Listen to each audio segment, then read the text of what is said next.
Hello, my name is Benjamin Hart. I'm an American attorney and the managing director of Integrity Legal here in Bangkok, Thailand. We're discussing tax residence in Thailand, and strictly speaking, this is the amount of time. Most people look at this on a clock. We're talking about like how long do you have to spend in Thailand to become tax resident? And there's two ways of looking at this.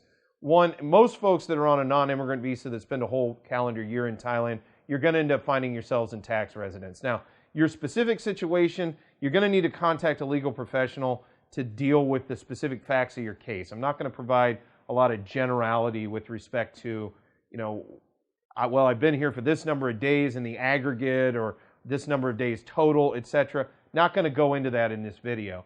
Long story short, the specific number of days you've been here may dictate whether or not you're considered tax resident in Thailand. Good idea to contact a legal professional to ascertain that.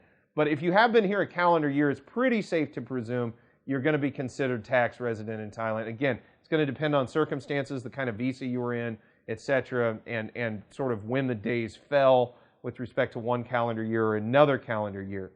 That's tax residence from the standpoint of whether or not Thailand has jurisdiction over you with respect to taxation purposes. And we're talking about this. I'm making another video contemporaneously with this one.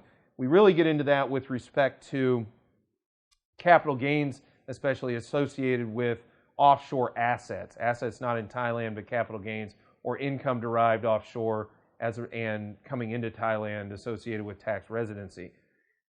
Also, another aspect of tax residence, and we see this a lot in a lot of the common law countries that use a territorial tax system, is we see a lot of folks that want to be in tax residence in Thailand because they're trying to extricate themselves from another jurisdiction's tax regime. And again, not to get too deep into this, that's not the purpose of these videos, but that is an analysis of a different sort because you're looking at what that other country thinks as far as tax residence abroad, and so you have to look at it through their lens and then analyze Thai law with respect to tax residence. Again, I am not a Thai attorney. We have Thai attorneys here in this office that deal with Thai taxes. We also have a number of accountants in the office. We deal with a lot of Thai tax matters on a very regular basis, especially in the context of a foreigner.